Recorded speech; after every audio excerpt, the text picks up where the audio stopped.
what would be the best point in someone's career to like approach talent management service like yourself? When you run a business, comes a point where you can't do everything, right? So then you start hiring employees. When you probably need talent management, when you can't be doing everything yourself. Like you're trying to edit, you're trying to go live, you're trying to make shorts. And then on top of that, you're doing your admin, you're doing your invoicing, and then you're trying to strategize and you get burnt out, right? And so that's when I think I probably would like to think about having talent management, because it should be that it's just an extension of you. It's just basically saying, hey, this is what I'd like for you to help me with. That's what your talent manager should do. So I think goals is very important, and making it's like you've got to be specific. You got to say like exactly what it is that you want to achieve. Saying like I want to grow, okay, everyone does, but what does that mean to you? If I put something in the GPS, I know where I'm going and I'm headed there. I've got the tools to get there. I've got the map. I've got my car. I've got everything I need. I just need to get there. And it's the same with setting goals. You need to. Hello and welcome to the Creator Dashboard podcast. I'm the jury, and today we've got a special episode for you today. I'm here with Emile, who is a content creator who's just moved into talent management. And so I think it's going to be a very interesting conversation for a lot of creators who may be interested in talent management and kind of how that all works. So Emile, welcome to the podcast. How are you doing today? I'm doing well, thank you. Thanks for having me. It's such That's all right. such an honor to be on the Creator Dashboard. Thank you. No, I know we chatted at PAX last year, and we talked about what you're doing, and obviously you expressed your interest in the being in it. And I was very interested because personally, I don't know much about talent management, and it's something that I've always wondered how it all works. And I know there's a lot of creators that are in the same kind of boat, and we were just talking before we went live that you kind of hear the same thing with a lot of creators. So we'll get into that in a little bit, but first, let's talk a little bit about yourself and kind of your journey through content creation. So where did you start out when you first started making content? Okay, so I actually started making content back when Instagram was just photos, believe it or not. So I'm going way back. I'm talking my first, I created my Instagram account in 2012, but I didn't really take it seriously until maybe around the time I started my first business, which was called Barakai Skin. Yep. And that was a beauty e-commerce brand. Oh, cool. And so I was creating content for that, but also on my personal one, because I actually used to be a flight attendant and I was traveling a lot. Yep. So I was kind of like a travel/lifestyle creator to begin with. Wow. I don't think a lot of people know that, but that's how I kind of started into content creation. And then the reason I got into gaming was obviously I couldn't travel anymore. And I traveled a lot with my business and I wasn't able to do that either. So I kind of turned to gaming because there was nothing else to do. Yep. And I always loved gaming as a kid, but I kind of, shunned it because it was not cool to be a gamer. I didn't even have a console in my household. Yep. But then my partner was a big gamer, and when he got comfortable with me, he started sharing the fact that he was a gamer and a PC gamer, and he had a PS4 at the time. Yep. And so, anyway, long story short, that's how I got into gaming. And then he was the one that actually encouraged me to stream on Twitch. Yeah, wow. And I didn't know what Twitch was. Okay. I'd literally, he told me it was a streaming platform and people would watch you play games and people were just there to watch you basically. And I didn't understand that concept. Yeah. Yep.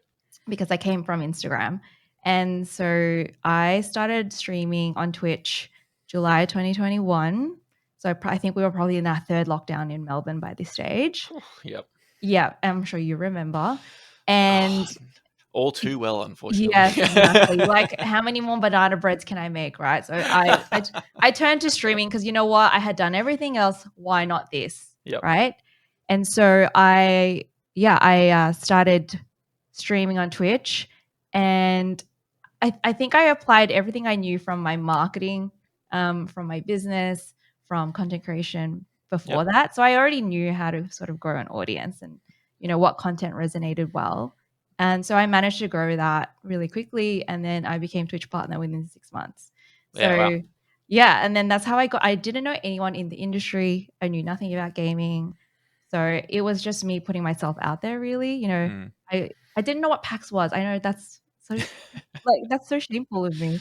But I didn't know what PAX was, and so, I was getting invited to things like DreamHack. I'm like, "Oh, what's this? What's Dream?" Yep. That really opened up my eyes. I'm like, "Okay, this is a completely different industry to beauty," Yeah.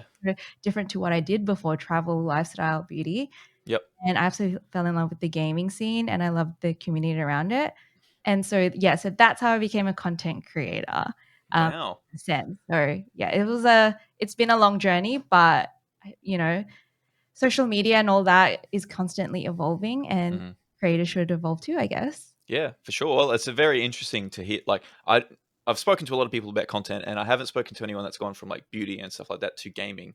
And so, how do you find that transition? Because obviously, the beauty industry is very different. It's a very different personality that's kind of in that. Um, like, I can understand, like, especially in the early 2010s, like there was that kind of gaming is kind of like it's. I don't know. It wasn't that as talked about as much, and it wasn't Yeah, as for sure. so. Like, let's not pretend that it was, I think that was the general, it wasn't as mainstream, I guess. Yeah, Or maybe I wasn't, it could be just a case of I wasn't aware of it. That's all it is. Because other people listening to this podcast would go, "No, I've been in this for so long, and it was yeah. always cool, and it was, and so I don't doubt that. It's just, Mm. that was my experience where I had no idea about, and I didn't even realize how, the last game I'd played was like Final Fantasy 10X, whatever you Yeah, call well, it, right? So yeah, on PS2, and then I dropped it after I didn't play games. I probably dabbled in World of Warcraft, Age of Empires, and that was it. And then when I got back into the scene, I was thinking, oh my goodness, there's esports, the graphics look amazing, the yeah, stories are really intricate. Not that Final Fantasy wasn't, because that was a great story in itself, but the amount of advancement that gaming had done whilst I was away from that, yeah, it blew my mind, really. yeah. Well, that's cool because I think a lot of people who may have grown up with gaming, like so myself, probably a good example of that. Like, I've always been a gamer. I never like jumped out or anything like that, and so like I've experienced as it's changed, so I don't appreciate the change as much as someone like yourself who've kind of like dipped out and then come back in, and obviously it's like this whole completely different scene, and I guess you appreciate a lot more of what's changed over the last 10 years than it's like someone who's been in it the whole time. Absolutely. Even the esports side of things blew my mind. I'm thinking there's actual stadiums. Like, I'm looking forward to IM Melbourne. So if you probably by the time you listen to this, IM Melbourne may have already come and gone. Yep. But, I got introduced to that through, I briefly worked at a company where I was doing marketing, and I got introduced to this event, and I didn't even know Counter-Strike. My partner loves Counter-Strike. And so he's kind of glad that I'm onto the Counter-Strike train now, which I Yep. absolutely am into. But, I didn't even know any of this stuff. And, I had the privilege to work with the tier one teams. I was working with Face Clan with my Yep. previous company. And I didn't realize how much of, rock stars they were, because they were like, yeah, we need security and all this. And, I didn't know this Yeah. level. And Yep. then, I started to see esports events like League of Legends Worlds. I don't play Yeah. League of Legends, but I'm thinking, Worlds is like, whew, yeah, last and year's is who amazing. I can't remember, it was a K-pop group that performed, and I'm thinking, "Wow, that's a lot of dollars." And the fact that Mastercard's, like, in the game with their logo, like, it just, yeah, I can't even explain to you, like, how much this stuff blew my mind, and then Yep. that's when I knew, I was like, "Okay, I wanna stay in this industry." And I actually did sell my beauty business last year because I wanted to go all in on this. Wow, that's actually incredible. Really Yeah. cool. So, how did you find that? So, how do you find the kind of overall public view of gaming since when you first started? Like, it has it changed much from like where you see it? So I think definitely, if we could look at it from a brand point of view, I Hmm. think brands are very open to it now, more so than they were before. And the reason is because a lot of the younger generation are, a majority of them are gamers. Yeah. They play some sort of, Minecraft, Fortnite, Hmm. something. I think with, I'm a millennial, and I think you probably are too. I don't want to assume here, but with Yep. millennials, you either grew up with it or you didn't, right? Yeah. And so it's very hard for someone that didn't grow up with gaming to be into gaming later on. Yeah. But I feel the younger generation, a lot of them are exposed to gaming, Yep. or, gaming creators on YouTube. or Twitch or Yep. TikTok. And that's because of social media. Like we didn't have social media back then. So it was not easy to access this information as Yep. it is like today. And so I think, so to go back to your question of, um, what is it like for mainstream? In general, I think brands are open to it, but I think there's still a lot of trying to educate like the older generation that didn't play games. Yeah. They still don't get it. Like if I try to explain, hey, this is what I do, Yeah. I look after gaming and tech creators, and I'll go into why I focus on this industry instead of like doing it broadly. Mm. um it's very new to them. They don't understand the concept of esports or Twitch. Even Yeah. just Twitch, they're like, what's that? But I think we'll see a shift, definitely. If it's not happening now, it's definitely going to be happening in the very near future, and Yep. that's because of the younger generation that's why you see big you know brands that you thought would never do it. Like I saw Max Mara do, like, I think it was Minecraft. They did some sort of campaign, and you would think, okay, luxury brand with a Mm. game, Yeah. since when? And they're going to do more of those activations where they integrate gaming because it just is part of the culture for Yeah, the for younger sure. generation. I think it's, and as the younger generations get older, obviously that's the audience. Like they're gonna start having more disposable income, For and sure. therefore the advertising is actually will ramp up, and they'll put more money into advertising because there's like the luxury brands can afford or justify advertising to those audiences. So the Mm. bigger that audience gets, the older that audience gets, and the more money they have, the more money the advertisers are willing to spend on advertising to those people. Yeah, 100% agreed. Yeah, so I guess you're right. So like there is probably a shift happening. I don't know if it's happening just yet. There's obviously a lot more education these Yes, days. that's the word.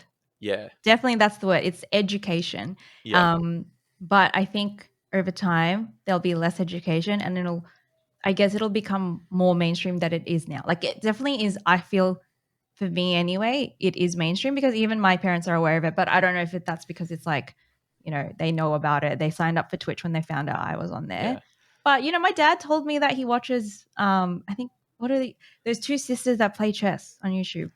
Oh, I don't know their names, but Yeah. yeah, So anyway, he watches those sisters on YouTube. So you know what I mean? My dad's an older he's gentleman, and and he's he's catching on watching. to these things where Yeah, he tells me, he's like, I watch a lot of YouTube.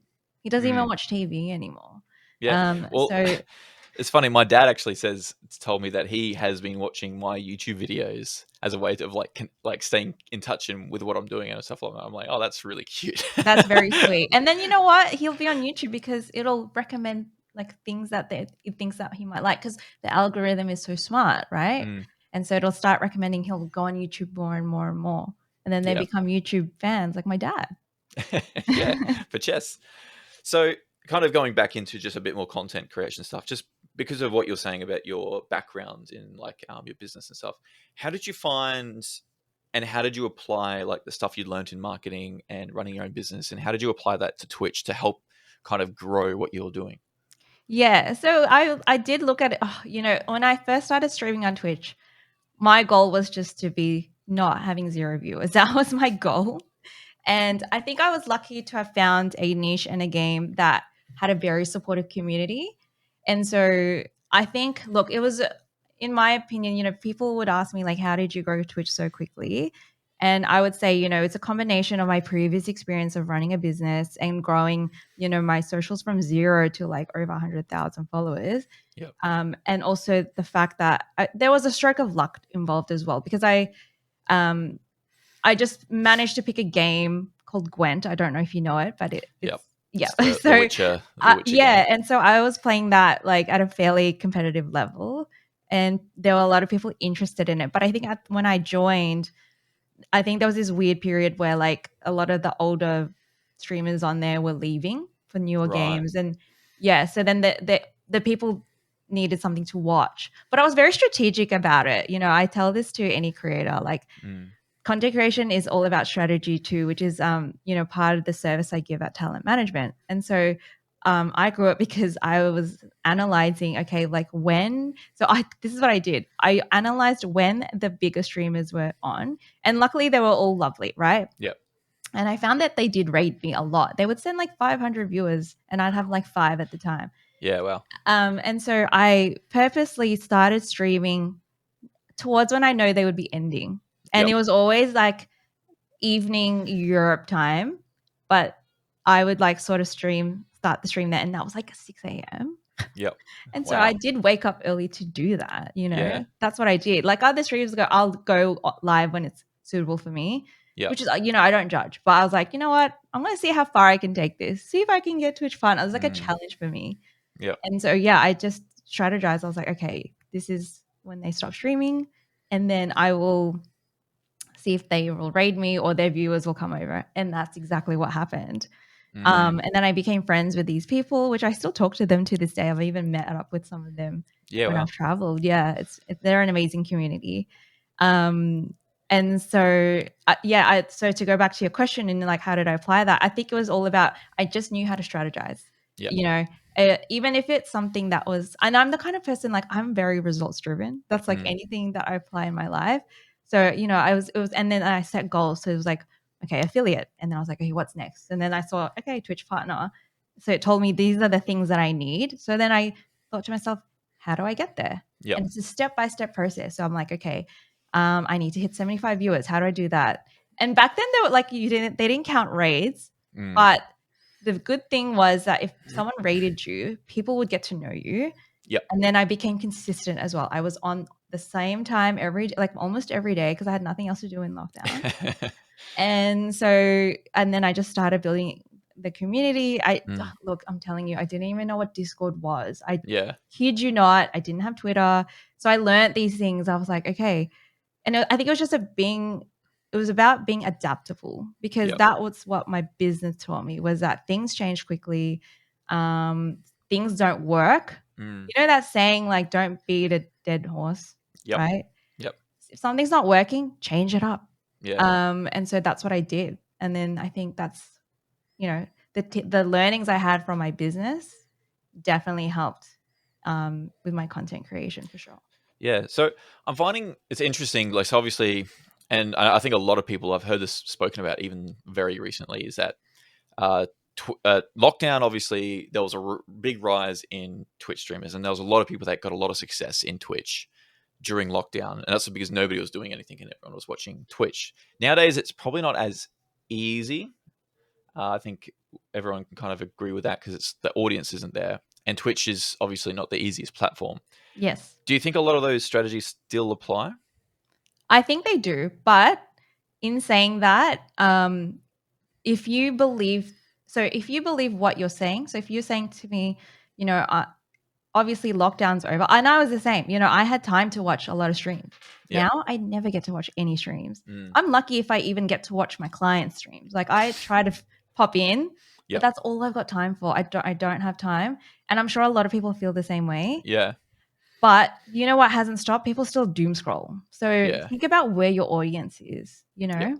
And the same thing applies. It's like the same principles apply where, okay, where is my audience? How do I speak to them? What are they resonating with? Yeah. Rinse and repeat. But it just means, okay, if they're not on Twitch, where are they? TikTok, YouTube Shorts, where are they? Yep. Go there, right? And then learn the platform, learn how to make short form content. I can't stress this enough. Like if you love Twitch and you want to stay there, I think and you want to grow, discoverability is not the best there. We all know that. Yep. Even Twitch themselves tell you to go and make clips. That's why they Yeah. introduced that feature Feature. to Yeah. make clips because clips is what's going to drive. Think of it as a funnel. Like I think Twitch is, and if you know marketing, think of a funnel. There's top, middle, bottom. Top is Yep. like your cold audience, like all the random people. If you don't know, Middle is like people Yep. are probably familiar with you, and the bottom is like people that come to your stream all the time, right? Yeah. Well, you'd almost say like if you were to use like the I'm a big fan of the was it fast? No, eat. Oh, I can remember the acronym for it. But there's the very bottom of the funnel, the race funnel. So reach, engagement, act. No, reach, act, I don't even know engage, this. I'm learning. and so yeah, I'm ballsing it up.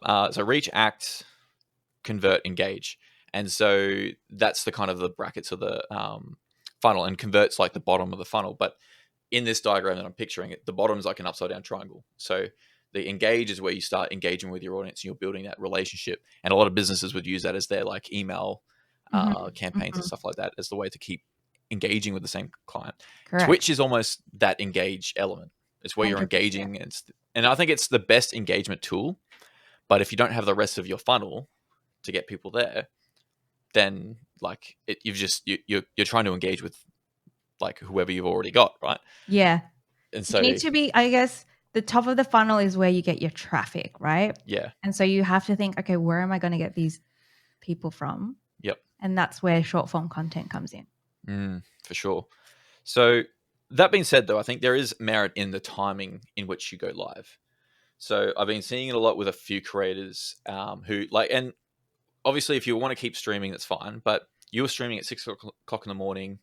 Um, and I remember when I was streaming, I was also streaming at 6 o'clock in the morning, and I grew pretty quickly because that's when majority of the audience are. So if you're gonna do it, you should do it when you've got the best chance of people finding you, right? And so like Pog is a good example. He started streaming throughout the day, and he's started getting pretty good traction because he's getting a lot more viewers. Whereas I feel like in the Australian time zones, if you're streaming 8 o'clock at night, the US are asleep, Europe they're kind of early morning, and so you're only getting Australian audience, so you're kind of limited already. Yeah. So I actually ended up changing my time slot as well because so I found that in the morning, yes, I was getting the raids if I stayed on long enough, like Yep. till midday. So I was, it was long. So then I figured, okay, when else? Okay, people are hungry for Gwen. When else are they going to be watching? So I actually trialed a new time Oh yeah. slot. Okay. And so I figured out, right, America, for us in their evening is our afternoon. And then and because Gwent is majority of people that play it are from Europe. Yep. So then I thought, okay, but I want to capture Europe as well, right? So then I thought, okay, if I stream in the afternoon, like late afternoon, I catch the North American audience that are going to bed watching Twitch on their phone or wherever on Yep. TV. And then for Europe, they're getting up, getting ready for work, right? Because a Yeah. lot of them were working from home at this stage. And so they're getting ready for work. They've got it in the background. And I found that sweet spot. And then that's how I was able to like kind of like, go to that next level. So there was a lot of analysis involved. Like it wasn't Yeah. just like I'm just going to stream at this time and hope for the best. Like I did, You thought about it a lot. I thought about it, Yeah. and I thought about like I looked at numbers and everything. So, I guess that's um, part of the strategy element that you're talking about before, right? And when it comes to developing a good strategy, I guess you got to think about like what is it you're trying to achieve. 100%. What is your end goal, Mm, And then once you get there, what's next? But I'm that kind of person. Like I'm always like, oh, what's next? yeah. I'll get there. I should learn how to probably, relish it a bit more, but Yeah. I'll relish it for like a day and I'm like, okay, what's next? Like I'm always hungry for more. Yeah, for sure. Well, it's I think a lot of people. So like I've started coaching, doing like a creator coaching kind of thing, and when I talk to people and I ask them, okay, what do you want to achieve? I find a lot of the goals creators have are very like kind of wishy washy. Like Yeah. I just want to grow on Twitch. Well, What does that mean? what does that? How does that look? Right? Yeah. Because Got it. Got to get specific here. yeah, I really like the SMART acronym. I really like my acronyms. They just make Okay. things Yep. really Tell easy. me what Yeah, the SMART is. the SMART goals is specific, measurable, achievable, and time, like within a time constraint. Yep. Because at least then they're considered actual goals you can do. And I always kind of look at it like it's good to set a goal and remember that it's not the be all end all. Like you can shift the goalpost a little bit if you need to. So like say you want to, for Twitch partner, you need to get 75 average viewers. Okay, I want to hit 75 average viewers in 6 months. You work back from there. How can I do that? Mm-hmm. Like what game do I need to be playing to do that? What's got the best reach? What am I most interested in? What can I apply the most amount of energy? When do I need to go live? How frequently? And then you can answer all these questions to achieve that. And if all of those things line up to not hit that goal, you just go back and you keep working it out. And that's essentially what you did when you're working at your time zones, right? Absolutely. I think we have the same sort of strategy that we apply. Definitely that's what I was doing.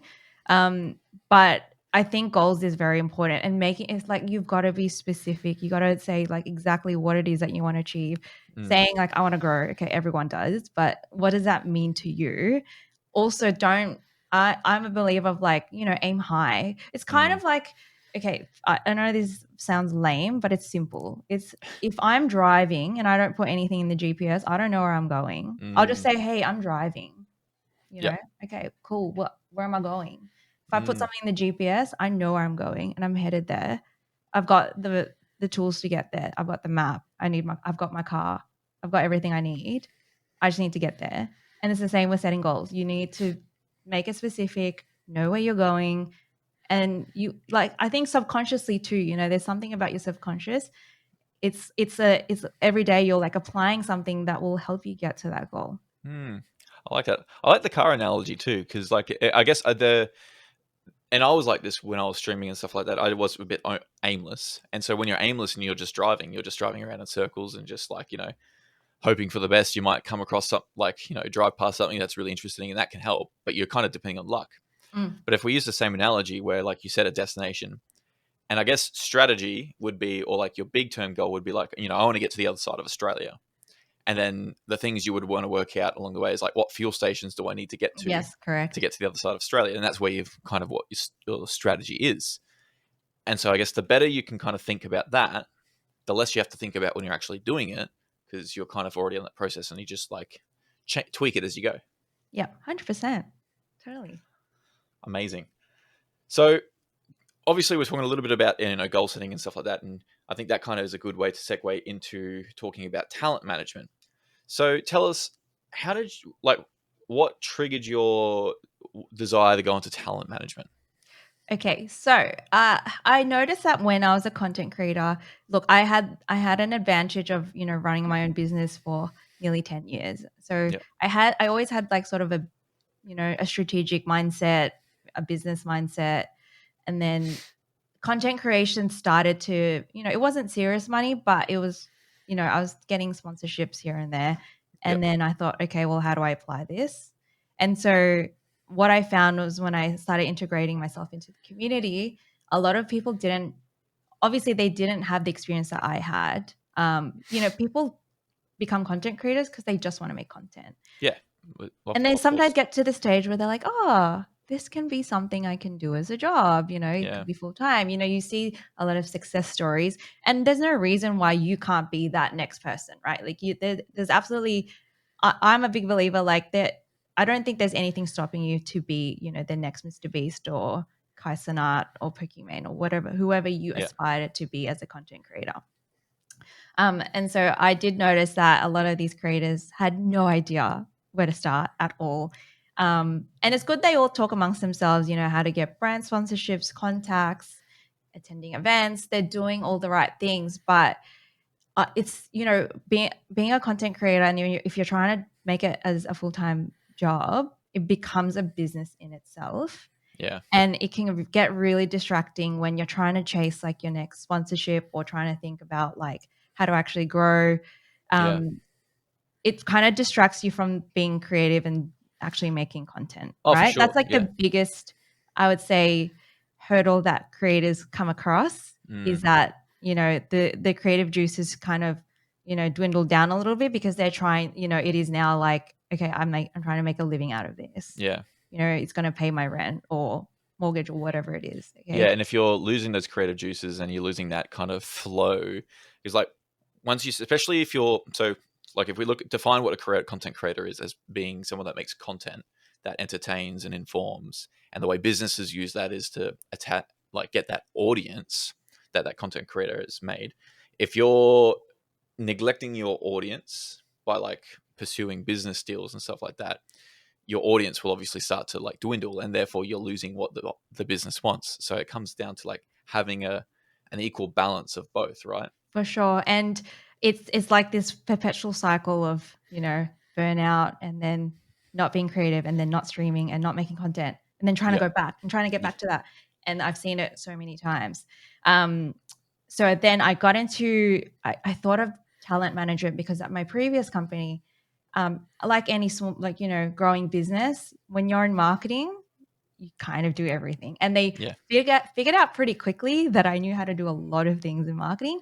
The only reason was because I ran my own business and I had to learn. Like it was Yeah. either, thrive or I don't. So I forced myself to learn, like Facebook ads, how to grow social media, how to work Mm. with influencers, um, email marketing, like anything marketing was I had done. I had Yeah. done it. Event management, like I had done it all, right? And Yeah. so That's a I'm guessing this was like previous to your business, and like I'm in that situation now where I work for a company and I'm the marketing person, but when you're the sole marketing person at a small business, like you are the everything like yeah, marketing. you just You're have not. you have to like, and then I think anyone that doesn't work in marketing may not understand it fully as well. Because, there's big companies that have teams of like 20, and then Yeah. one person just does community management. Like that's literally replying to people in the comments, like, and Yeah. building a community. And then you've got the social media manager, but then you've got the social media content creator. Like, it Yeah. goes on, right? It's So multifaceted. anyway, Yeah. so at this role, I was looking after a lot of their KOLs. And I was very ambitious and I said, hey, I want to work. I think for you guys, I think what I wanted to achieve was with them was I noticed that they had worked with, a certain type of influencer. And I said, I think you need to sort of branch out because I think your target audience are, yes, they are that influencers audience, but I think there's a ability to also explore other audiences that will resonate with this because Mm. possibly their kids will play on the PC and whatnot. So anyway, Yep. that's how I kind of like really got into working with more creators because I was pretty good at it and I was pretty good. And the fact that I was a content creator myself, I knew how Mm. to keep it sort of fair because I Yeah. had to obviously explain, okay, like, it can't always be this budget or contra because it's actually work. And Yeah. so I would always, a negotiation played a huge part in a lot of these deals and these projects, and it would take months sometimes. So anyway, I genuinely enjoyed it. And also I genuinely helped. I loved seeing creators grow or, benefit from, sponsorships because sponsorships is what's going to, you know, pay your bills at the end of the day, Yeah. right? As a As a big content creator. creator. Yep. And so I just genuinely like that. Anyway, and it came to mind because I left that role and I was just thinking, what am I going to do next? And I think at this stage, I was in the process of actually handing my business off, my beauty business, to someone else. And I'm thinking, wow, I'm at a crossroads in my life. What is next for me? What am I good Mm. at? And what do I enjoy? And then I don't know, it just kind of naturally came to me that I knew that I didn't want to be on Twitch anymore. That was something I kind of already knew. I Yep. sometimes do miss it, but I didn't, for me, it wasn't something I wanted to continue doing. Yep. And so, but I still enjoyed that community and I enjoyed gaming and I enjoyed the events and Yeah. everything that Coming to came PAX with and it, seeing right? everyone. Yep. Yeah, I really enjoyed it. But then I also knew that I had a wealth of experience. Mm. I jammed a lot of things in my life in a decade. And I thought, okay, well, how can I help other people with what I've got? Yep. And so talent management came to mind. Look, I know there's a lot of agencies out there and everyone says they're different, but I knew in my heart that I could make this different. Like I Yep. knew it. What Emme Management tries to do is, and if you don't know, that is the agency I started back in September last year. And Yep. so what Emme Management, the tagline is that, we represent top tier gaming and tech creators. That's just sort of the tagline because that makes it easier to understand what you do. But Yep. in an essence, what Emme Management aims to do is be a high touchpoint service for content creators to really grow their careers. So it's not just about like, okay, let's get you this deal and then it's done. Like very Yeah. transactional. For me, it's about a partnership because I want to partner with people that, okay, so if I want to partner with someone, it has to be a great fit, first of all. Yeah. Yep. And second of all, um, I set my expectations with them, right? And we try to figure out if we're going in the same direction. So I'm basically saying, hey, hop in the car with me. I've got all the tools. What have Yep. you got? And then let's get there together. Like, where do you want to be? Yeah. And then we do that together. Mm. And so that's how I work with my clients. So it's really like, yeah, it's, how do I explain it? It's really like, I'm like your biggest supporter basically. And I Yep. think that's what talent management should be. I Yep. just I haven't seen it personally because I have worked with agencies, like not as a content creator, but you know, being in this space with my previous role where I was like, in the corporate side, Yeah. I felt that was lacking. And also the feedback I got from a lot of content creators on what they were missing in their talent management. Yeah. They were saying that, first of all, they were saying like they weren't getting many deals. So then that kind of was like, okay, that's weird. Why would they sign you? But then it's like, I think they just wanted you on the roster to show like, hey, we've got all these We've people got on the we've got roster. all these people. Yeah. Yeah. And Yeah. so that wasn't what I wanted to be about anyway. And that's why you see my roster's not huge, right? Yeah. And so it was more about that high touch point. And I do put the creator first, but I know what the brand wants. Mm. And it makes it easy for the creator because then I say, hey, like this is what they want. Is this something you're willing to work with? Like what can we do together?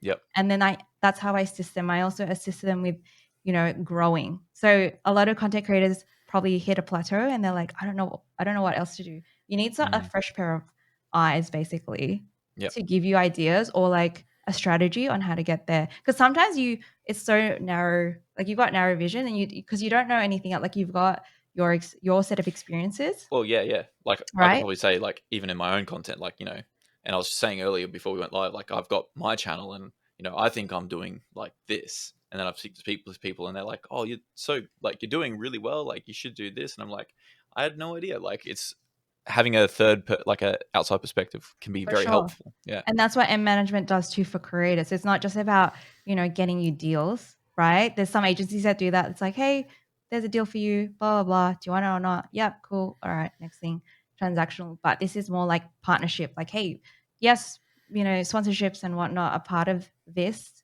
but it's more to like I genuinely care about like if my client says, hey, I want to be the next Mr. Beast, I'm like, all right, how do we get there? So we Yeah. work within like quarters or weeks. And like, I talk to them every day.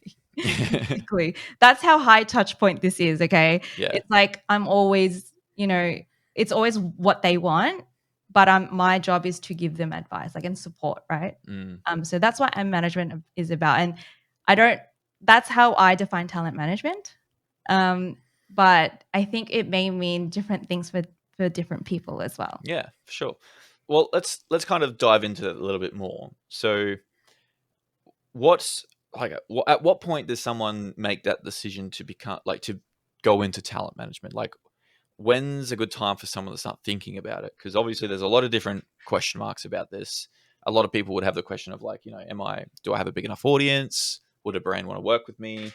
You know, like I guess what would be the best point in someone's career to like approach a talent management service like yourself? Yeah, I think it's going to be obviously, I know this is very cliche, but it's going to be different for every single person. Hmm. It's the same. I feel like it's the same question when people ask me, because I used to do business coaching as well a few years Yep. back. And one of the biggest questions was, when do I go full time with my business? And I Yeah. also had this, question myself many, many years ago. And I always thought, am I ready? Am I not ready? Am I good enough? Like, am I there Mm, yet? Do I need to be earning more? Like, I didn't know. And so that I still stand by that. I don't think there's a one size fits all because everyone's situation is different. Um, and so I think the biggest indicator of when you need talent management, think of your content creation as a business. Again, it is, yep. right? Yep. And so usually when you run a business, comes a point where you can't do everything yourself, Yeah. right? So then you start hiring employees. And I think that is probably the same case as for a content creator when you probably need talent management when you can't be, you know, um, doing everything yourself. Like you're trying to edit, you're trying to go live, you're trying to make shorts, you're trying to do, and it's just exhausting, right? Yeah. And then on top of that, you're doing your admin, you're doing your invoicing, and it just gets too much. And then you're trying to strategize and you get burnt out, right? Yep. And so that's when I think a creator probably would like to think about having talent management because it should be that it's just an extension of you. It's just basically saying, hey, this is what I'd like for you to help me with.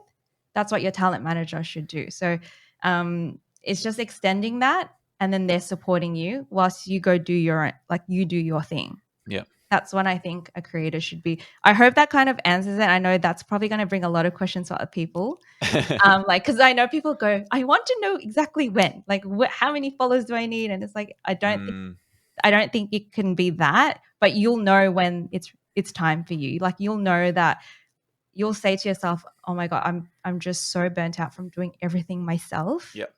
And I can't keep up with everything that I'm doing and I'm not growing because of it. Because when you're I mean, like this is what I felt with my business too. There comes a time where you can't do everything yourself and you need to hire people, Yep. right? Because you're growing to that next stage. That's kind of where you would probably look at talent management as a creator.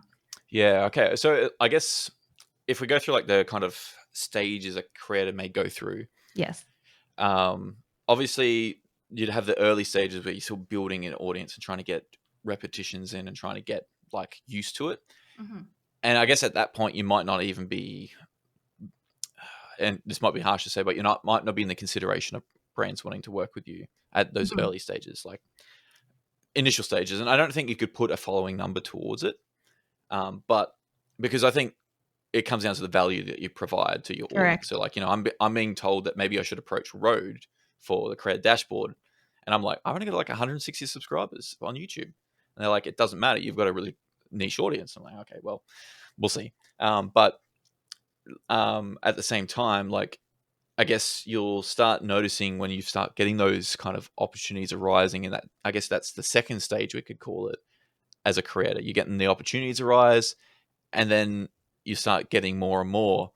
And I guess things would probably you'll start having stacking pressure when you're trying to maintain your audience. So I think that's the thing. The important thing is like you're trying to maintain the audience while also trying to manage these deals, and that's when you probably start falling over yourself a little bit, and Yeah, that's when you need to consider it. I think that's definitely a great example of like probably when you'd want it. I'll give you another example too, and I'm gonna kind of like relate it to when I was running a business. So at one stage, I had a goal. I was like, okay, I want more press for my business, but Mm, I didn't know how to do that. That's another situation a content creator would want talent management because they'll go, I want to work with these brands and I don't know how to. I don't know how to price myself. I don't know how to negotiate. And mm, some creators they might know how to do that. That's great, right? But some creators don't know that. They just want to make content.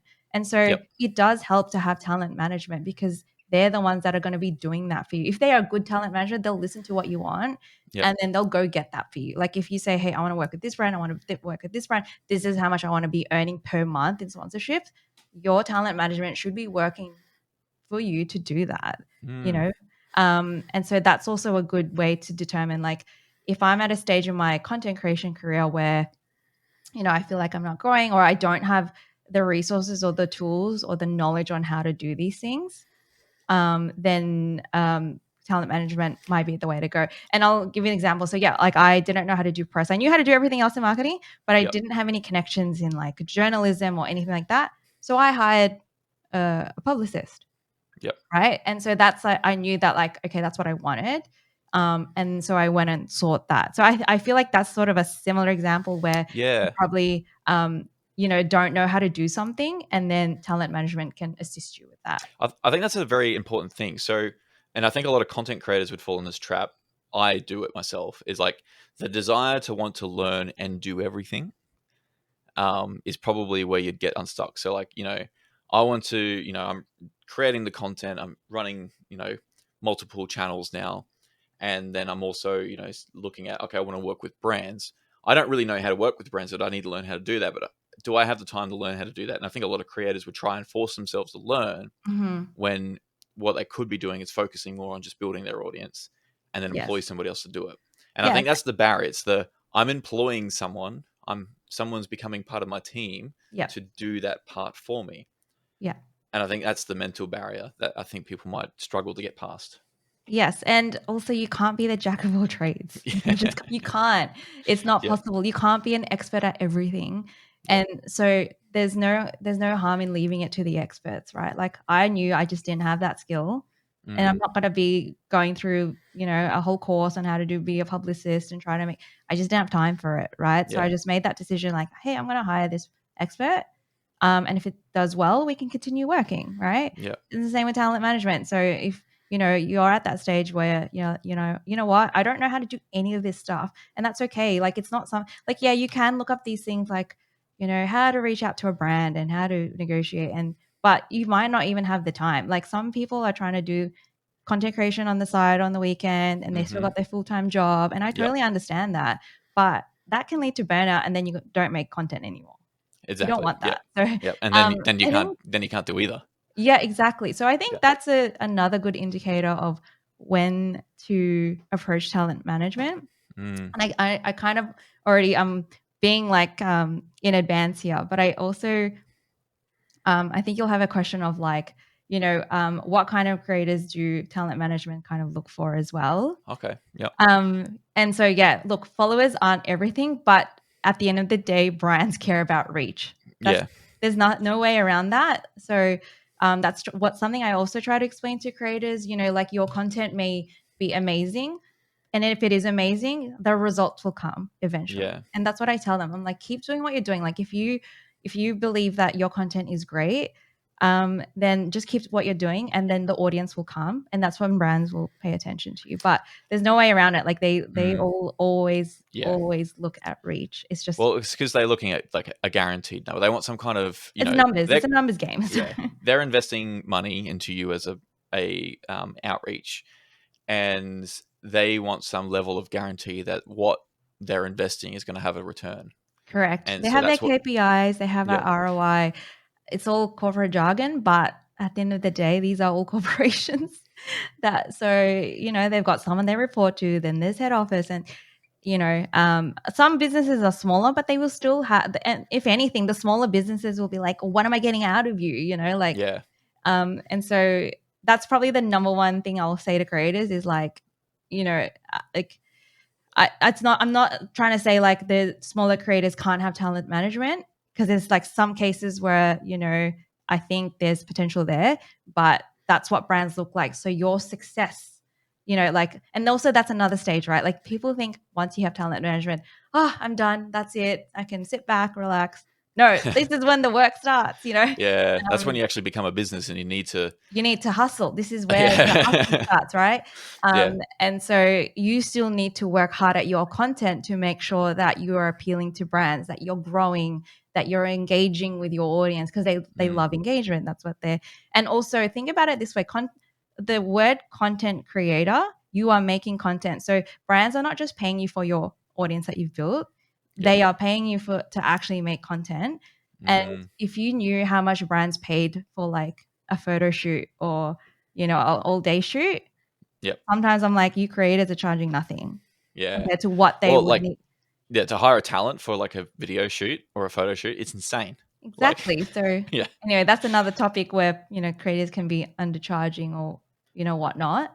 mm, But maybe think of that, like if you're a creator listening to this, think of it that way. You are creating content, and if you believe your content is great, it's taken you what? How many years? How long has it taken you to learn how to use all these tools and film and get all this equipment? Think about all the cost and time it's taking you to get to that point. yep, So you should be charging at a point where it's not just about like, oh, it takes me an hour to or whatever it is. no. Someone's paying for like all that, right? Because if, yeah, for a business to do the same thing, they have to go through and invest the same amount of time, money, and that kind of stuff. So you can kind of meet in the middle there to, Mhm. be a benefit to them, but also benefit to It's yourself. got to be beneficial always. Yep. No, it's very interesting, and that's a good take on it. One, there's like I had like a few questions pop into my head, and I should have jotted them down, so they're gone now. But oh, it's gone. I'm sure it'll come back. It'll come back. Okay. I guess so. Oh yes, sorry. I get back into like the business side. So, like, as a creator, so one of the hurdles is obviously you're employing a talent agent. So, I guess as in that same line, how does it work on the money side of things when working with a talent like an agent? Because obviously you're going into partnership with each other. So, how does the money side of work for a talent agent? How does the talent agent get paid for what the creator does? Yeah, for sure. So I think every agency is different. Mhm. But in the basic sense, usually agencies will take a commission of what deals come your way. So whether it's Yep. incoming, every agency is different. Some do incoming only, some do outbound only, and management does both. So we do both incoming and outgoing. But the reason I do that is because again, it's a high touch point. Like this is a partnership. It's not just like a hey, you've signed to our agency and your roster and you're just on the roster and we leave it at that. Hmm. It's constant communication and transparency and where you're headed with your, like, it's basically like, I don't know, it's like kind of coaching, I guess. That's how I Yeah. like to put it. Because I love to give my knowledge, and I'm so strategic and goal Well, driven. And in a sense, their success is equal to your success. correct. So if you grow, I grow. We both win. That so Yep. I am invested in you. Yep. That's why I think one of the things I said in my launch video is that this is an investment for me as well. The reason I sign you is because I believe in you. I believe you Mm, can get to where you want to be. So yep. let's get you there. Let's do our absolute best. So yes, to answer your question, the money side, you typically it's a commission based model, but again, every agency is different, so there may be other fees involved. But, I'm a small agency, so this is how it sort of works for the moment. But I do envision this agency one day, this is just a dream of mine. I want it to be like a full touch point for a creator. Like if say, okay, so I'm talking like really big here, but say a creator's at that next stage where, they've made this the full-time career but they want to be that next level.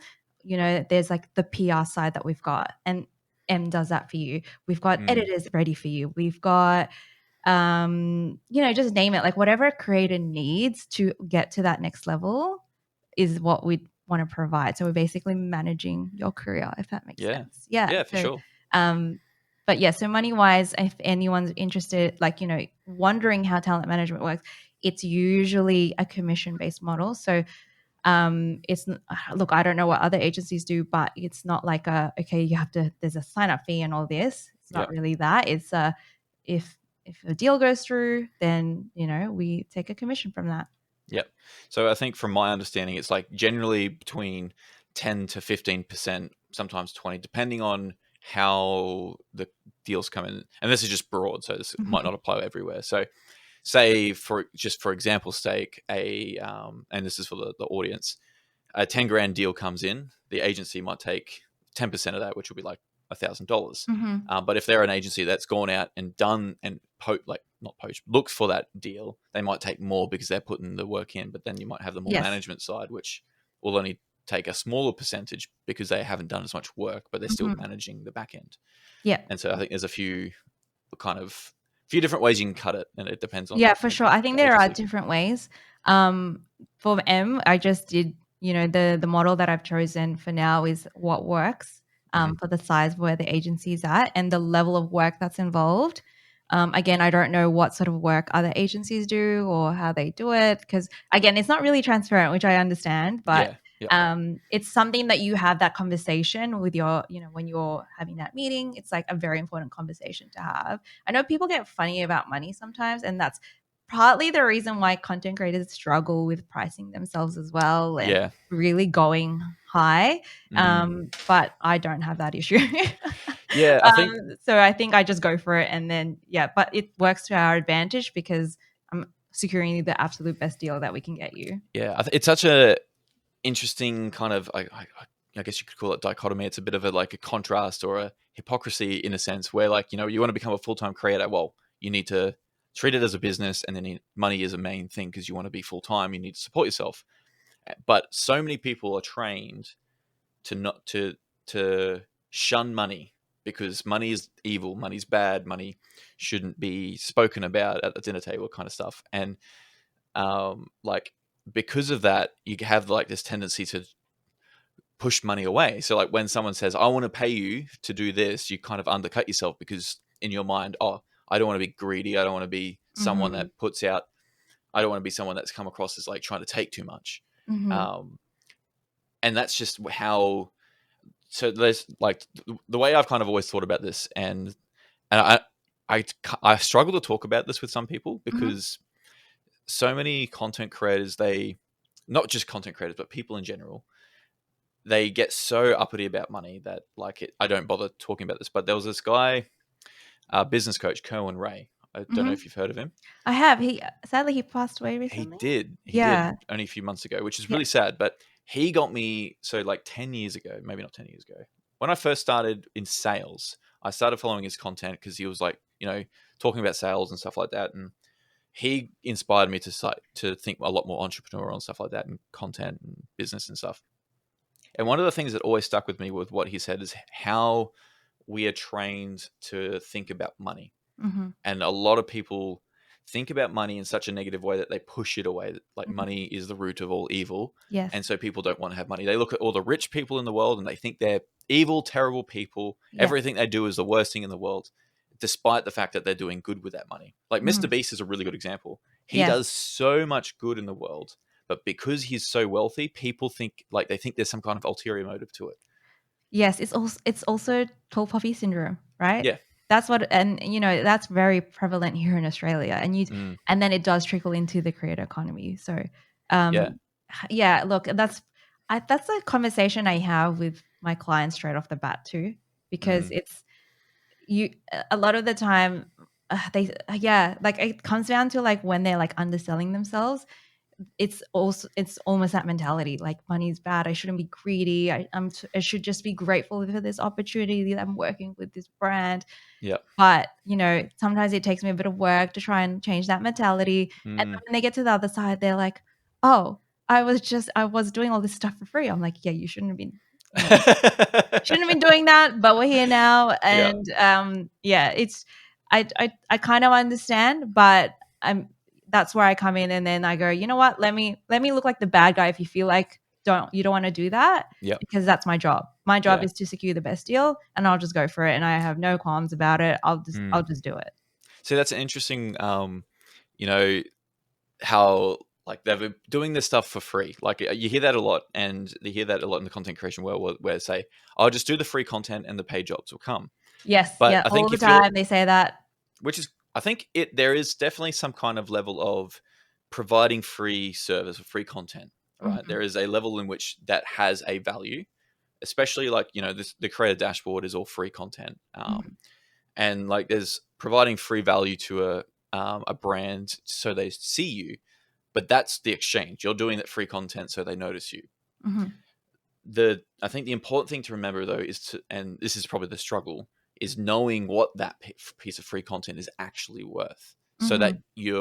not you're not giving away free content that's only worth like in your mind $50 or whatever it is, Yeah, whatever kind of dollar figure. You go, yeah. no, this is free content I've given to you that I would usually charge someone $1,000. So you've just gotten $1,000 of value out of me, and that's where I think the important kind of difference in free content should come from. Yeah. So what I also like to explain to clients or any content creators that are curious about this. So I'm very particular. I'm still very like numbers driven. So I'm very particular about like how we do contra or free content, as you would say.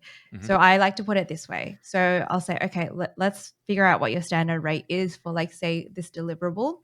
Hmm. What is the brand wanting to provide you in return for like what you're giving them? So let's just say, hey, they're giving this product, I don't know, let's call it like a mouse or something, right? Yep. Tell me, I'll go, how much is the mouse worth? And they'll say $150. I'm like, okay, well, guess what? That's below your standard rate. But sometimes I understand that people want to build up like their portfolio. It's kind of like what artists do, right? Like they'll go, Mm, I'll do this free thing so that it's awareness, right? But there comes a time that you need to stop the awareness because that doesn't pay your bills. yeah. You got to decide. That's up to you when to decide that. But how I Mm, like to figure it out is, if a brand wants to do contra, I would say one of our clients, we figure out what's the value exchange that you're getting. yeah. Um, and then I also explain to the creator is that how much time is this going to take out of your day to do? And then Mm, when they actually think about it, they're like, it's going to take me half the day. I'm like, is there something else that you could be doing in half a day that would be more productive or more useful to you? yeah. And when they think about that, they'll go, well, yeah, I could go live on Twitch for, you know, A few five, hours six and hours. yeah. And that will help me better than putting out this one post that I don't know if it's going to do anything. But again, it really just depends. Like sometimes, they'll want to gift you something really big, and then you'll go, yeah, okay, like that's a value exchange, which I Yeah. understand. But when it's for like smaller items, it's like really think about it, because especially if the brand's like, you'll look them up in the news and it'll say, multi-million dollar billion, and Yeah. it's like, okay, well, Take that money from them. yeah, think about it's like, if you really think about it, who is benefiting more here in this? Yeah. And then I think sometimes creators just really want to work with the brand, And I understand that, but then I'll go, okay, once you've done that, if they come back to you, would you do it again? Mm. Or are you like, because, sometimes they go, oh, it'll lead to paid opportunities. I'm like, not, sometimes not, because their strategy is to always, Yeah, well, there's plenty of creators, right? So, like, yeah. if there's 1,000 creators, or if let's use ANZ creators as an example, there's 500 creators in there in that community Discord alone, right? So they go to 10 people and they go, paid opportunities could come, and then those 10 people make content. They might only decide to go ahead with one person for paid Mhm. opportunities, and then they just find another 10 to do the cheap outreach for, and so they can do that 50 times until Exactly, they and hit then their there's five. new creators on the horizon by the time they do a new do you know what I mean? So I like, this is one of the things that Yeah, you're getting a I bit frustrated about yeah, I'm like, it. no, because it's just I've tried to explain that to creators, and I totally get it. Like, I've done stuff like that for myself too, but I had a goal. I was like, okay, I want to work with this brand so that I can show what I can do. Mm, If they feel that like my and then also there's this like hypocrisy too, because it's like, if they don't think my content's worth paying for, why would they want to work with me anyway? Full stop. Because they don't want to tarnish their brand, but they yeah, think it's good enough. You know what I mean? So yeah, I think it's sometimes it's down to reach, which I understand, but then you've got to negotiate here. You've got to have that conversation and say it's even worth saying, hey, is this a paid opportunity? mm, Just put it out there. Just say it. Just ask. There's no harm in asking. If they say, hey, it's not, then it's up to you to decide. Just to go, hey, is this worth my time? Is it worth mm, my resources? What will I get out of it? Is it a good value exchange? yeah. And see if it's worth it. Interesting. I remembered one of the questions that I was going to ask, Shoot, because before you're you talking about forget. reach. Yes, So, how important is, like, so obviously subscriber counts, follower counts, all that kind of stuff, they give an illusion of what reach could be. But with the way algorithms work, that is not accurate. correct. So if I was to put together a media kit, and so say, for example, I'll use my YouTube channel for an example. My YouTube channel has 4,000 subscribers, but I'm averaging 60,000 views a month. Mhm. Does that have an impact on how they look at it? Or are they mainly just looking at that 4,000 subscribers? Okay, this is another thing I have to explain to creators of my clients. So it really depends on the person that's Mm, receiving this information, because mm, every marketer is different. Some people right. have Yeah. different things that they want to hit. There's different KPIs that they hit. Depends from their HQ. Sometimes they'll go to me, oh, this creator has a lot of reach, but it's not the demographic we're after. Yeah. Right? And so it just really depends what they're looking for. It could be so niche, and then you're like, okay, it's not a one size fits all. And that's the beauty of like, being there's so many creators out there, because there's different things that they're looking for, right? Or even if they have reach, how much of their audience is engaging with that content? It's not worth it to a brand if someone's got, 500,000 followers and then their engagement's like 0.5%. So that a Mm, tiny percentage of people are actually engaging with the content, because then that means that not many people are looking at it. But then yeah. some brands don't care and they go, oh, we just want to work with people, the biggest creators that you have. So I think it just really depends. But in saying that, reach does still play a big part of that, because, I'm sure there'll be like smaller creators on here that are listening, and then they think, oh, I'm going to work with this brand and this brand, like, but at the end of the day they still will look at that. It's still a factor. Yeah. But they also look at the quality of your content. Does it resonate with their audience? Is it the quality that they expect? Because quality varies within creators too, Mm, like some bigger creators are just filming off an iPhone sometimes, or yeah. do you know what I mean? So there's all different ones, Yep. different niches. It's all very different, and then I it guess, really depends on the brand, yeah. what they're looking for, and who that person, like, who's making that decision. I guess the thing to kind of bring it back to and kind of look from the brand's perspective is like, what is it the brand is trying to achieve? Correct. So their goal is to sell something to Mhm. your audience, right? Yeah. At the end of the And day, so, it's all about how are they going to make money. yeah. Yeah. And so, how effectively your content can do that is what they're looking at. And Yes. they want to spend as little as possible, but get as much people buying their product as possible. So, if it's because I think we're well beyond just like putting.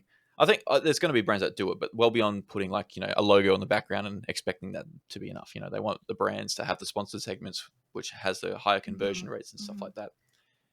And so, like, say if it's like, a what's a good example? Nord VPN, right? So they want to obviously show that ad to people who are most likely going to click on that ad. So if your content isn't like, maybe NordVPN wasn't a good example. Let's use a gaming peripheral, Corsair keyboards.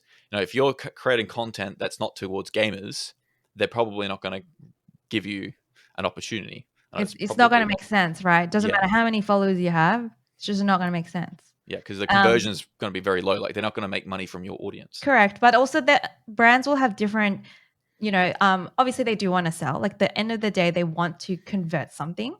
But they have different goals too. So sometimes it's an awareness campaign, Mm. what they're doing. So they understand, I'm going to talk marketing jargon here, but like CPMs will be higher because you're trying to like throw out a wider net and you're Was it trying to cost get per people, metric? yeah, you know what I mean? And then sometimes it really is hey, please get them to put a link in their bio because we want to track how many sales and it just really depends on the brand and what they're trying to do. But again, thinking about the marketing side, if they're doing awareness, they're trying to get as many people as they can into their net, then they're going to start their funnel. They're going to have Yeah. them email marketing. They're going to ask them to follow the socials and whatnot. So, and that's how they get you at the end because you'll be at the bottom of the funnel by the end.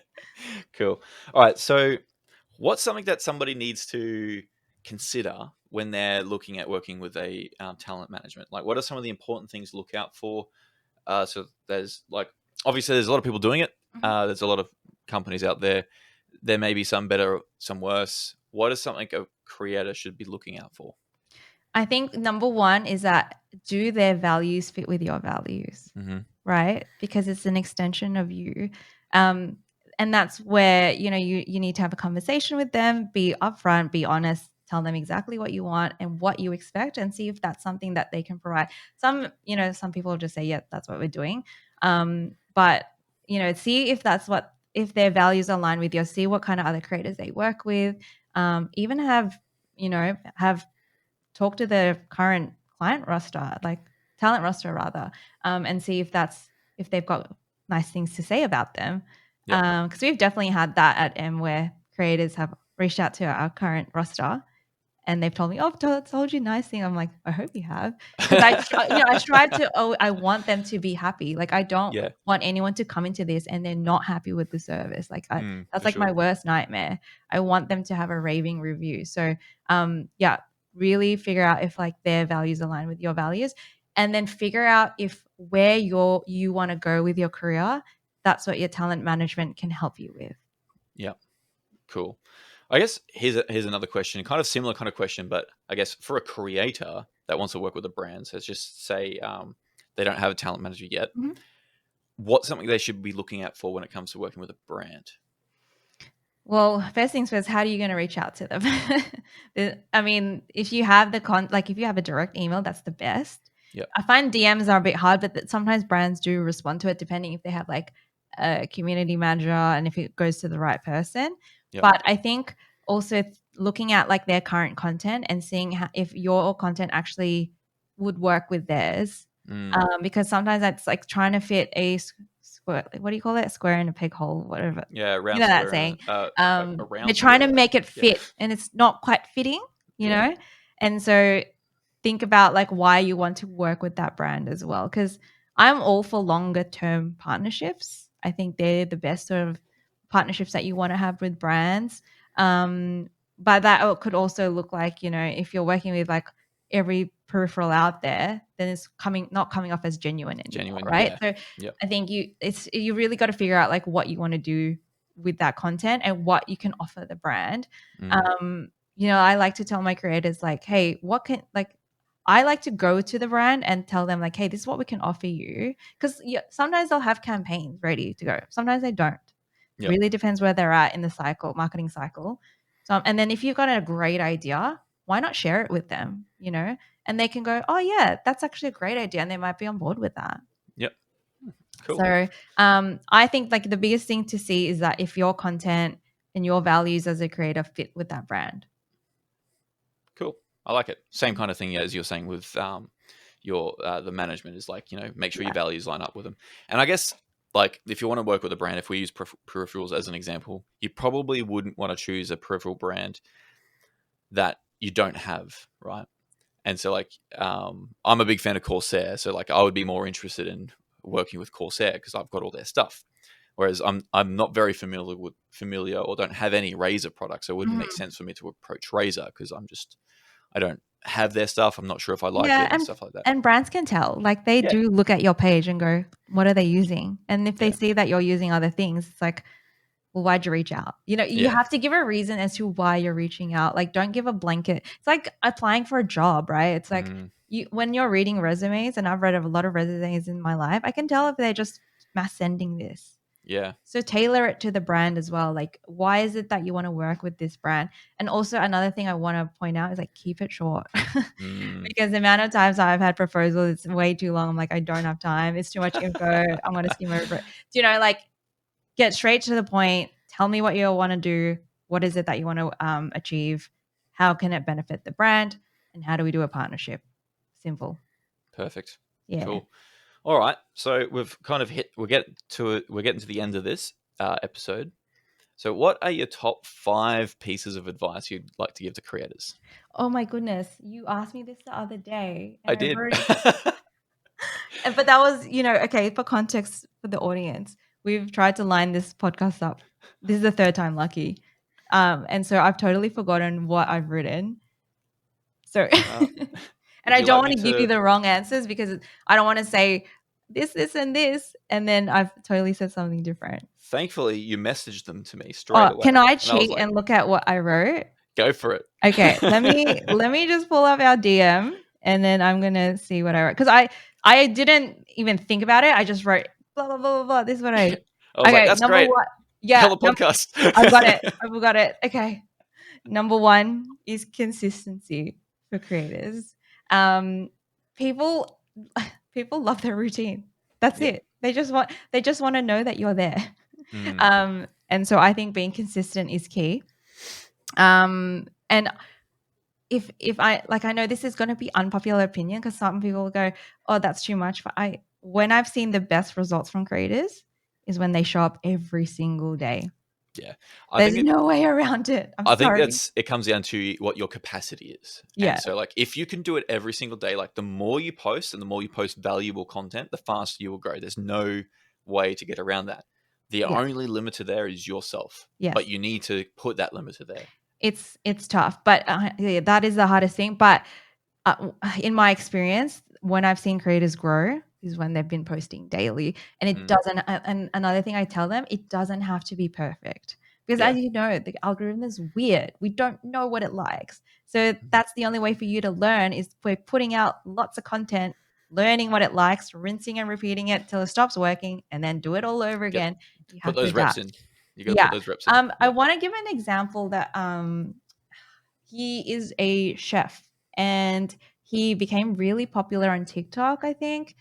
And I listened to one of his vlogs, and I really want to give this example because I just want to show how much of a hustle it is. Okay. I think Mm. his day job, he was a chef, and he grew on TikTok and he was like in the TikTok awards and stuff. But Was he this the did guy who's now in the Boss ads? the coffee, Yeah. Andy. I think that's his Yes. name. Yeah. Yeah, but I don't know. He's Andy Cooks, I think. Like I Yeah. sometimes see his videos, right? Because my partner loves watching cooking videos. Anyway, so I was actually listening to one of his vlogs, and he said he hustled every day, and then he actually, and look, this is unpopular opinion again because I believe in work life balance, but this is what he said. Okay, he said he gave up some parts of his life to start making content every day. That's what Mm, he said. I'm not take what you will from that, okay, but that is what he had said for him to grow. yeah. And so like, I mean, it worked out for I him. think that's the tricky part there, and that's why not Mm, everyone can do it, right? yes. So I think it comes down to the quality of the work you can produce within a period of time, consistency, and frequently. Yeah. So like everyone, you got to find what that number is for you and what Correct. suits you at the time. So for me, I've got a full time job, I've got a daughter and a wife, and I can only do it so much, Yeah. and so it's about me finding those times in my schedule to do my recording. So 3 nights a week is what I've got, and so that I can do. At the moment, I'm doing like playthrough content on YouTube. It's doing okay, building an audience, and I'm able to do that consistently, and I'm filling the gaps with small little stuff here and there. I've actually started getting editors to do small stuff for me as well, Great. because they are doing the stuff that's like the short form repetitive content, Yep. because like that's needed to Yep. grow, but I don't have the capacity. But if I was like not employed and I didn't have a wife and a kid, man, woof, the shit I could Every do. day. Yeah. Look, I know, again, that's why I said it's unpopular opinion. And I know it's not for everyone, but just be consistent as much as you can. Number 2, I wrote collaborate with others. Look, I don't think we see this enough in the Australian scene. I find that the Americans do it better. Yep. And I don't know what it is. I think it might be the tall poppy syndrome. I don't know what it is. I would love to see ANZ creators collaborate a lot more, because that's what the American creators are doing, and Yep. they're very good at it. So just something to think about. Also collaborating with brands if possible. Like if you've got a great idea for a brand, why not shoot your shot, right? You never know until you ask. The third thing I wrote was experiment. Again, this comes with doing content daily. It's something I encourage my creators to do is experiment, because one thing that might work for a while will stop working at some point, because that's the algorithm for you. Trends change. It's crazy now. It's not like what it used to be back then. I miss like the simple Instagram days where you post photos and they go, they would do very well. But it's just always changing. So don't be afraid to experiment. Like if you want to try something new, then by all means do it. And I see creators doing it. Like they'll start, it starts slowly. They'll start talking about something like a topic that usually doesn't appear on their channel. And then I'm like, hey, I see what you're doing there. Yeah. Well, I think that's an important thing for a lot of creators to start doing, because especially now where everything's so dependent on niching into one particular like pocket, you would eventually need to niche, like get out of that niche. Yes, So correct. experimenting, like say if you're posting 5 days a week, one of those 5 days can be like an experimental in a different topic, just to see what catches, or like just to try and build that separate audience out. Yeah. Because then you become more rounded. And then same can be said for editing as well. Like you can experiment with your editing style or hooks as well. Like hooks are the biggest thing for short form content. How do you hook some? Like honestly, it's 1 second now. It used to be 2, I think, and now it's like if you don't capture their attention in the first second, you're done. And so you got to experiment with hooks. The fourth one is, again, from experimenting, is learn from your mistakes. So if something didn't work, don't get so disheartened about it. I find that creators, because they are creatives, it's very sensitive to them when something doesn't work out. It's personal, They take it really personal. They're like, oh, why didn't this video do well? I spent so much time on it, blah, blah, blah. And then this video of this random clip from Twitch did so well. And I'm like, you know what? Like, just learn from that and go, okay, that didn't work. Let's try more of what did work. Feel disheartened. I think the important thing is don't blame the platform or the algorithm either. They do that a lot. They'll go, oh, it's TikTok, it's not working. And I'm like, I understand you're upset. And I totally get it. But just learn from your mistake, move on, or you've like stuffed up with a brand. There's times where creators miss deadlines, they just for no reason. And you're like, hello. And so, you learn from that mistake. Make sure that you leave yourself enough time for your time management. Maybe you have to do an all-nighter for the content. I don't know. Or, just start planning find a tool that helps you plan better, because, it's going to cost you, because brands do remember that stuff. I don't know if creators know this, but if they miss any sort of deadline, brands note that. They don't like it because they have their deadlines. So yeah, true. And then I think the last one was so cliche, but I said, enjoy what you do, because when creators are chasing, when they're trying to chase that next level, or I want to be the next Mr. Beast, it's so easy to get caught up in it and think I'm going to do the thing that I think that's going to make me like famous, or whatever it is that they wanted to be, right? Or make me work with this brand. But if you're not enjoying it, it's going to show, and everyone can feel it. And it's just, and no one's having fun, right? At that point, I still think you should enjoy what you do, but be very strategic about what you are doing. And that goes in life in general. Like I still, I still think that you should always be enjoying what you do. You shouldn't just be going through the motions. Yeah. You're on Earth just once, I think. As far as you are As far aware. as I know, you're on Earth once. You might as well enjoy your time here. And time is Yeah. something you're never going to get back. So if you're Mm, any minute or second you're spending on not enjoying something, that's time you're never going to get back. And that's with yeah. content creation, with life, with anything that you're doing. I think you need to enjoy it. So I think people forget that when they're creating content. And I think that's probably one thing I'm going to recommend to a creator. But that shows through everything you create too. If you're creating content that you're not into, people will see it. Yeah. Like, and I think You there's see it no, on Twitch a lot, actually. You know yeah, those Twitch streamers that stream the same game? Because I ooh, that happened to me with Gwen, right? yeah, There was a stage I stopped enjoying it, but they'll stream this game because they're so afraid to lose like the viewership and the sponsorships, and but they look miserable, and their mm, audience are like, ugh, like it's not fun to watch anymore, yeah. right? So And so you'll eventually lose it anyway. you're gonna lose it anyway because people are gonna see through it and they're gonna be like, "Oh, that's not great," because you're swearing half the time and you're raging and you're tilting at the game. But but if anything, the only person that really hurts it is it's you. Yeah. You're the one that's suffering. So, um, yeah, I understand why creators do it, but Mm. I But think for your sanity, for your mental health, you got to be enjoying it. I think there is a lesson there, and it's hard. And I know a lot of people are already in this boat. Don't try not to pocket yourself to a single game or single thing, and Mm, especially where you're earning an income or a full mhm. time income from that game or thing or Yeah, platform.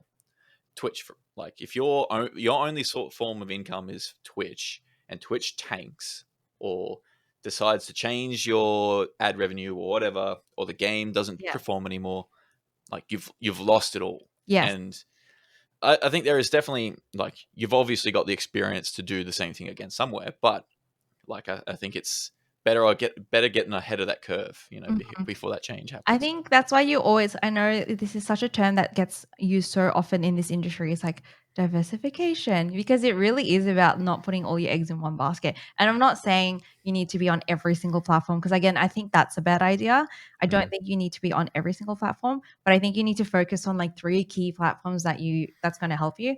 Um like one that's going to be at your top of funnel and which one's your bottom of funnel, like where is a lot of your audience going to be engaged at. mm.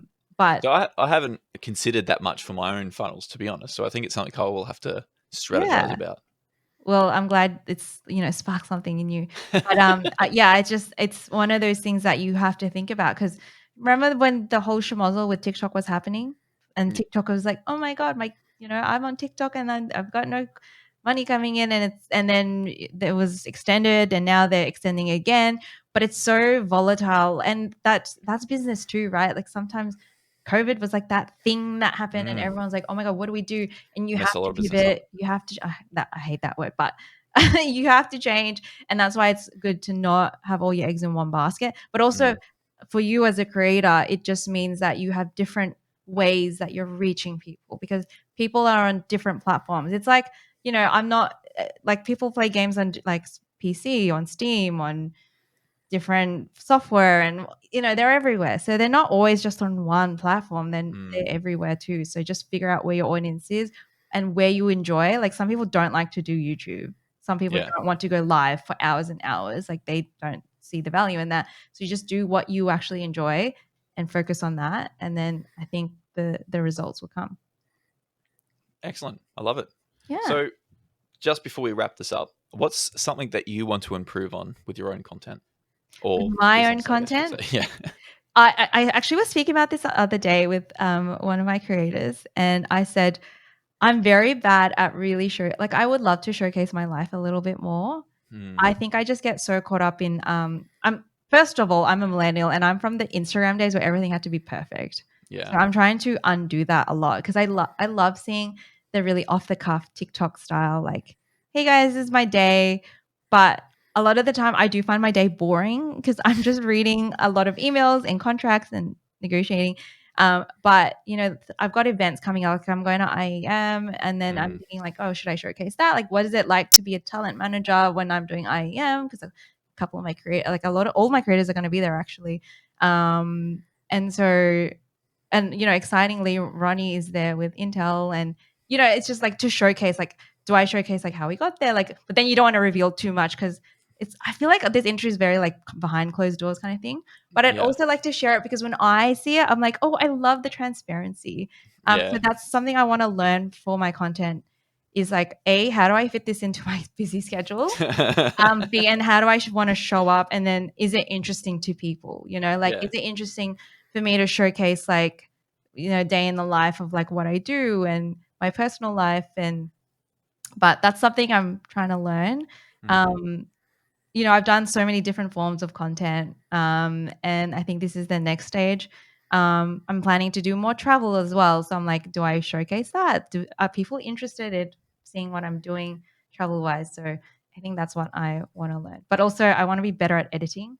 But I think I'm at that stage where I'm like, oh, it's too much effort. I might just get someone else to do it. Probably it's a lot, and it's a lot to It learn. is. So it probably at your stage, it might be better off hiring someone to I do know it how for to you. edit like very simple things, but if you were Yeah. to tell me like to put like those, I don't know, like I think it's time for me. It's time consuming. I think that's the biggest thing. Hmm. So I would just maybe rather have someone else do it because they'll probably enjoy doing it, and I don't enjoy doing it. It's just Yeah. part of like creating content. But Yeah. I think yeah. So to answer your question, I would love to learn how to be more authentically myself on social media because I think and if I'm being very self aware, I'm still very like Instagrammy curated highlight reel of my life.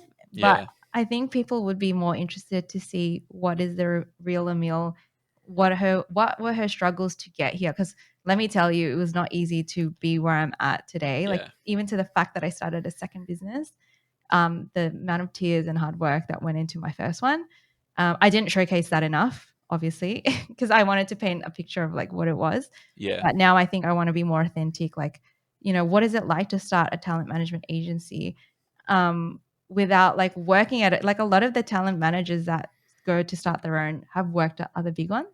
Yep. And I didn't do that. I kind of figured You it just out. went straight in raw. Yeah. Yeah. Just raw dogged it really. And just went for it. And so if it looks like I'm trying to figure it out, it's because I am. Yeah. That's what I'm doing. But I think we all are. Yep. I agree. Yeah. Awesome.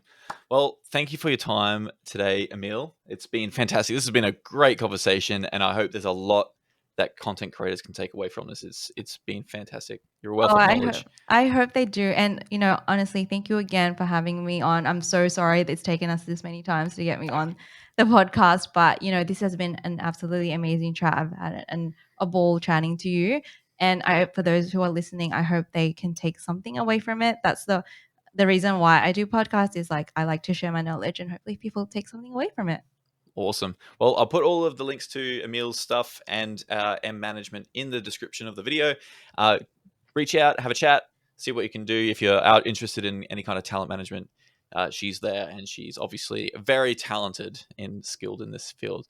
But thanks for watching. If you have gotten anything from this, give the video a thumbs up. And if you want to learn more about content creation from all aspects of content creation, from the creation to the management side of it, subscribe to the Creator Dashboard. Anyway, we'll see you next time. All right, cool. I was a bit